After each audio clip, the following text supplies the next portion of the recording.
Non, non, toza pensa na radio, télévision, étoile du ciel. Oye salemi pona esengo ya bana na nzambe nyonso. Kolo Pambola, Pasteur Miko Bachika, elongo na maman Liliane Bachika, pe na libota mobimba. Radio, télé, étoile du ciel, eza oye senge na biso kolanda. Na tongo, na midi, na pokwa, na katikati ya butu, ba émission qui toko, tikankolo a Pambola bino, toujours en compagnie, ya radio, télé, étoile du ciel.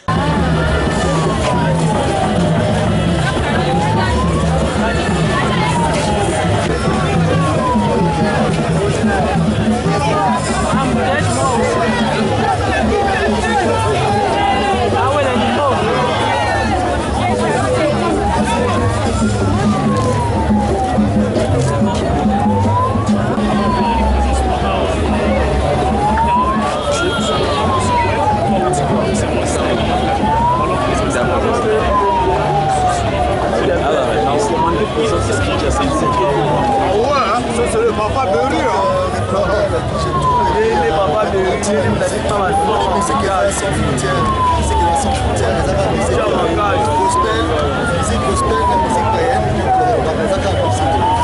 Samuel, Samuel, comme il a choc, en tout cas, c'est le père de Bologna. Moi, personnellement, papa m'a tout arrivé très bien. Et à un moment, on est présent dans l'année qui vraiment pour nous soutenir. Pour paix, ça toujours un petit plus. Nous avons la base.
Je me mets à la place de mon frère, ça fait tellement.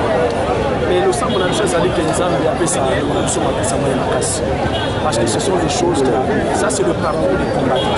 Dans les âmes, il y a aussi des choses comme ça qui peuvent arriver. Parce que moi, comme on a plus besoin des preuves, parce que chacun selon la mesure de sa grâce. Azo Makasi, à Téléma, à Foba Poussali Nanzambe, on n'a pas seulement que va s'attacher à papa. C'est vrai que maman beaucoup comme ça. Moi, je connais un Dieu qui s'appelle le Dieu des enfants. C'est vrai que notre frère Samuel est encore enfant. Mais Nzamba za capable de rejoindre la place à papa na place à maman. Donc voilà pourquoi vous savez que la police m'a pas à la casse mine. Nzamba m'a réconforté à l'ité malade. Le Saint-Esprit qui est capable de nous réconforter a vraiment réconforté à beaucoup de bande. Donc ceux qui vont s'attacher à Nzamba, au papa n'a pas ça les choses quoi que va vous aller de l'autre côté. Nzamba vont tomber la vie douana parce que yende mutaza la notre autosuffisance. C'est ce que je pouvais dire à vous. Serviteur de Dieu tout le monde en Ngoma Pena chante en été. Je ne crois pas à ce que tu dis parce que nous avons chacun a la mais au moins tu dis que va se passer la mort. On va se passer dans la voyage. Va me soucier peut-être dans mon nom dans la campagne. Bah y a que n'a pas tout à monsieur aux ala quitter. Va monsieur que va y na mort. Nous sommes une grande famille. Au Kaboula histoire ça parce que nous n'avons qu'un seul truc que nous savons. Mais là on a un grand nombre d'artistes et nous sommes des artistes.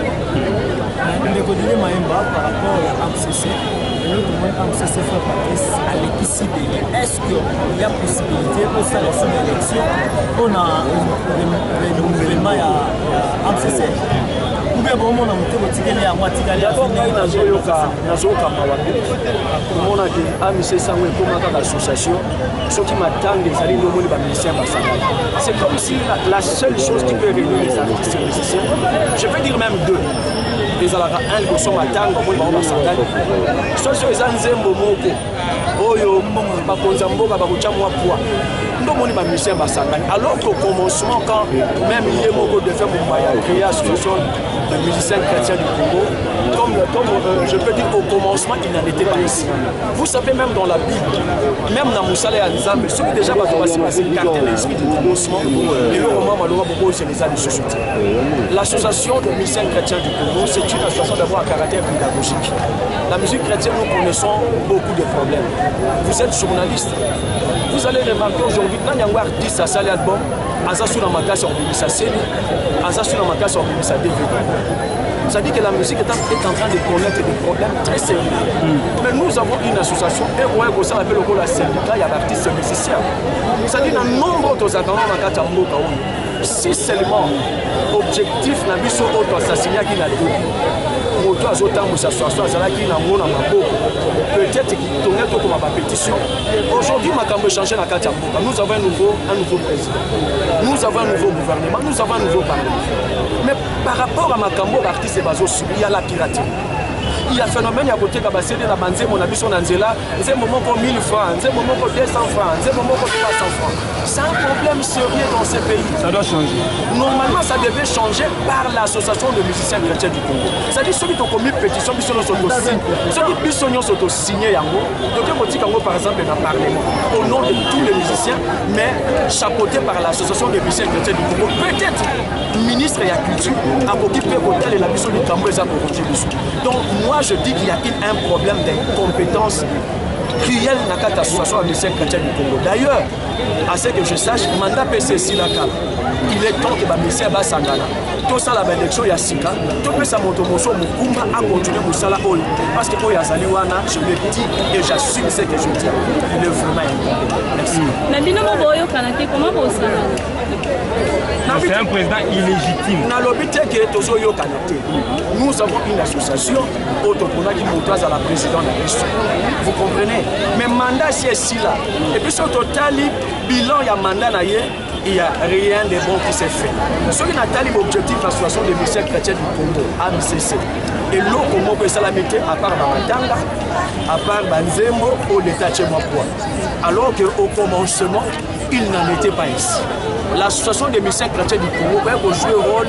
Il y a une association à caractère pédagogique. Nous avons de nouveaux talents qui viennent de la musique chrétienne. Ils sont encadrés. Alors que les vieux, les anciens devaient faire servir de rochers. On devait avoir des colloques sur la musique chrétienne. On devait avoir des conférences sur la musique chrétienne. Pasteur va organiser la conférence. Pourquoi pas les musiciens chrétiens? Tout ça, ça devait se faire au niveau de l'association. Mais regardez depuis 2 ans à AMCC. Colloque mon côté. Conférence mon côté. À ta journée, mon réflexion. Je crois même pas que la réunion est ça les maca. Attends, marche de santé, ça là. Je dis rien du tout. Sauf que moi, je vais Basangani, c'est que Matanga. Moi, je vais Basangani, Matanga, ok, c'est bon. Alors, Didier, question. Déjà, le bac est déjà. Avant tout, Kabanayo, tout reste sur le sérieux. Papa Kabachi, alors vraiment sérieusement malade, donc on a encore un mon message nous répond parce que le danger c'est déjà on y a pour la papa Kabachi. Ils sont collectés ça la matin sur la coufi de moi de benga bakono. Je suis la Papa Kabachi, c'est un papa qui a beaucoup servi le Seigneur dans sa vie. Je crois qu'il est temps, il est temps de nous pour les mots qui un bon oui, très important. Moi, je vais vous l'histoire de la musique chrétienne. Même moi, les journalistes, vous devez vous renseigner.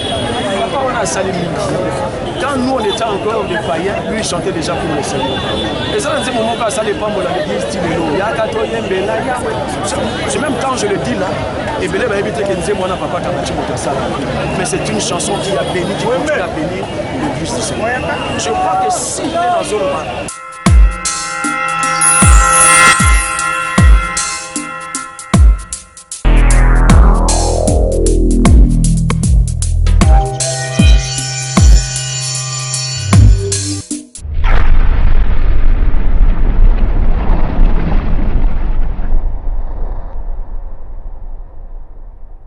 non toza penza na radio télévision étoile du ciel oyo esalemi pona esengo ya bana na nzambe nyonso kolo apambola pasteur Miko Bachika elongo na maman Liliane Bachika pe na libota mobimba radio télé étoile du ciel eza oyo esengeli na biso kolanda na tongo na midi na pokwa na katikati ya butu ba émission kitoko tika nkolo apambola bino toujours en compagnie ya radio télé étoile du ciel.